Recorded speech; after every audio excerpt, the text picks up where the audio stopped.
Greetings from the United States Africa Command, the Office of Science, Technology, and Innovation. My name is Edward Durell, and I'd like to thank the symposium organizer, GRV Global, for the opportunity to be able to make this presentation and explain a little bit more about what our office does and how we fit into the overall security landscape and Africa in general.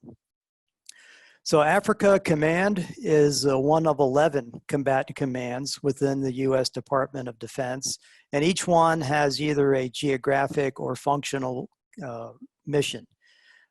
For instance, there's a European command, there's an Indo-Pacific command, there's a transportation command, and of course there's an Africa command. Now, the combatant commands, despite the word combat in the title, combatant commands are not all about warfare and battles. I'd like to give some examples that, for instance, some of the things that Africa Command has been involved with this year that is far from combat. Just recently, we sent some U.S. military veterinarians to Djibouti in cooperation with the Djiboutian Department of Agriculture. And the U.S. veterinarians assisted Djiboutian veterinarians caring for some local livestock. Another example, earlier this year, there was the terrible tropical storm in Mozambique. And the U.S. Agency for International Development was there providing aid and helping USAID, which is their nickname, acronym, was Africa Command. We were providing logistics support and transportation, primarily aircraft and helicopters. So combatant commands, again, despite combat being in the title, we're not all about warfare. Our office within the command, and by the way, every combatant command has an Office of Science, Technology, and Innovation, and each one largely has the same role. Our role, there are two primary missions. One is that we accelerate technologies that benefit U.S. and partner soldiers, sailors, and airmen. And the second thing that we do is build the partner network. And we take this direction directly from a very top-level Department of Defense document called the National Defense Strategy. And one of the lines within the National Defense Strategy is to strengthen alliances and attract new partners. And that's one of the primary things that we try to do at the AFRICOM Office of Science, Technology, and Innovation, is to build our partner network on the African continent using science and technology as an engagement tool. And I'm going to be talking about some of the tools and programs that we have that can help with that engagement and that collaboration. And just to note that most of the things that I'll be talking about are largely programs that are government to government in nature. So I'm speaking to my colleagues that are at the federal government level in the African nations, ministries of defense or other departments within the federal agencies. There is one program that I'll mention that is actually business related, and I will highlight that. We recognize that on the African continent, there are strengths regarding research and science. The 2019 report from the African Union, that was an implementation report for the Science, Technology, and Innovation Strategy for Africa, reported that there are relative strengths on the African continent in terms of research and development in terms of agriculture, tropical medicine, and infectious diseases. The medical area is one of the focuses of the Office of Science, Technology, and Innovation at Africa Command. We also recognize on the continent that there's a very large and growing network of innovation hubs. Kenya notably has a very extensive one, and it's growing in other countries as well. So I'd like to talk about some of the engagement tools that we have at the AFRICOM Office of Science, Technology, and Innovation that we have at our disposal. I have 7 that I'd like to talk about. The first 3 are generally pretty closely related, so I'll talk about them as one.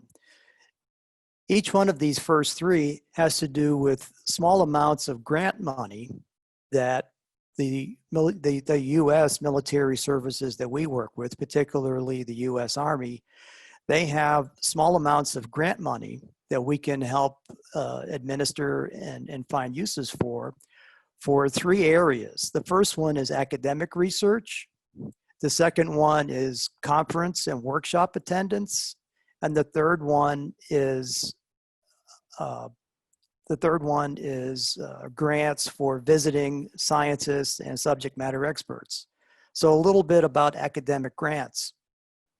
Not too long ago, the Air Force Office of Scientific Research provided grant money to a postdoctorate student from East Africa that was doing work on ionospheric scintillation. And that was a subject that was obviously of interest to the student, but it was also of interest to the Air Force Office of Scientific Research. And so that student was given a grant to help him further his studies. The second thing that I talked about in terms of grants are small amounts of grant money to do conferences and workshops that are science, technology, in nature. And the third one that I mentioned in terms of grants are grant money for scientific experts from the African continent or subject matter experts to visit the U.S. and at the U.S. military labs or other entities within the U.S. DoD. So that's 3 engagement tools there. Fourth one that I'd like to talk about, somewhat related, is the Engineer Scientist Exchange Program. And it is pretty much like you might imagine a high school exchange program where a student from one country goes abroad to live for a while and students from that country come to the host nation. It's the same way with the Engineer Scientist and Exchange Program. African scientists can visit U.S. DoD laboratories, and similarly, U.S. scientists and engineers can go to the African continent and visit the labs or universities of African partner nations. This program has a long tradition. It's been around since the early 1960s. The first agreement that the U.S. had was with Germany.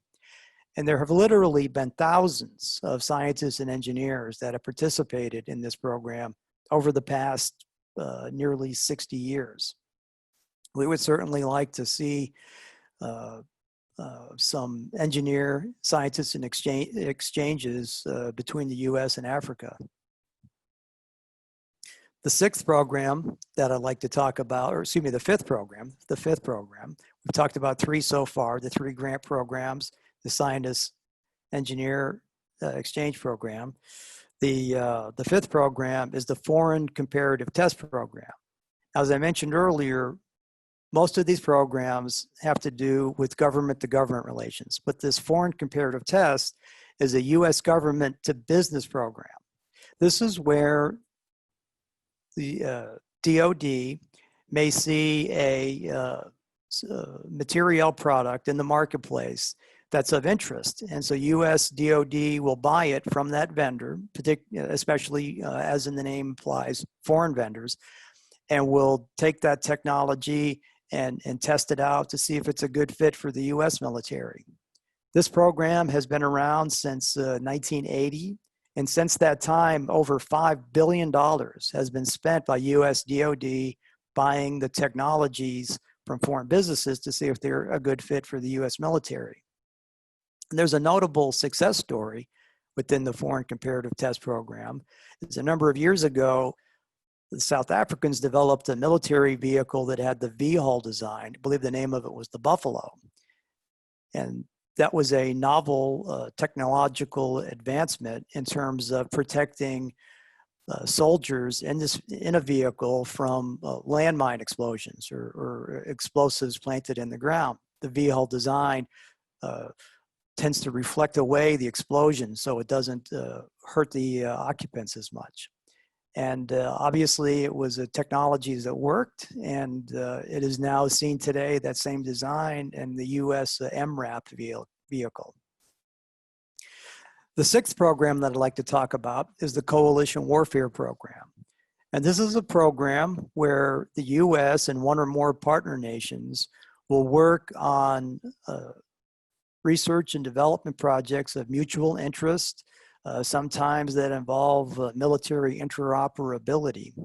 And the costs are shared among the partner nations. These can either be actual dollars or in-kind value investments.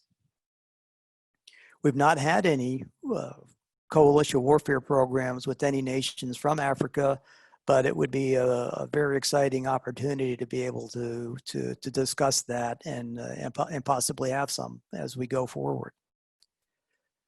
The last program, or tool in the toolbox, if you will, that we have at our disposal is a rather large capstone RDT&E, Research, Development, Test, and Evaluation Agreement. Again, this is at a government-to-government level.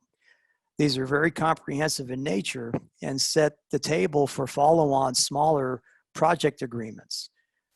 The US has RDT&E agreements with over 20 nations across the globe.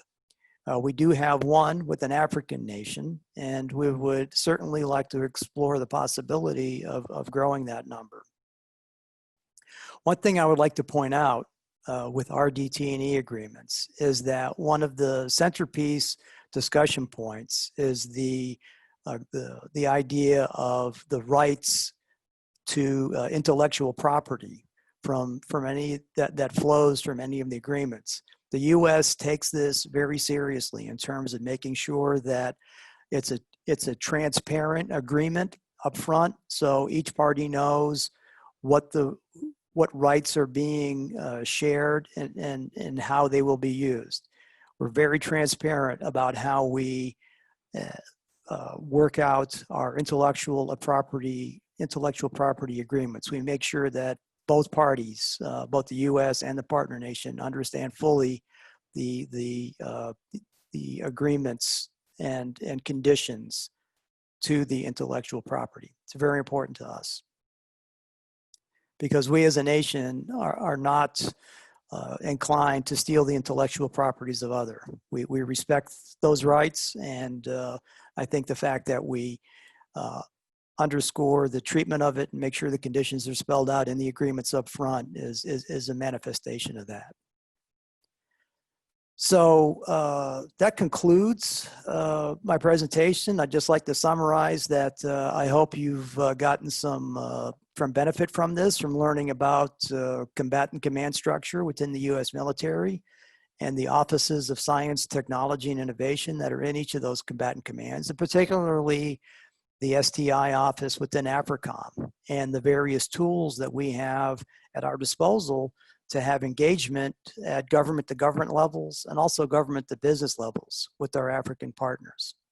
So again, this concludes my presentation. I'd like to thank GRV Global for this opportunity, and I hope to see some of you at the one-to-one matchmaking sessions later in the symposium.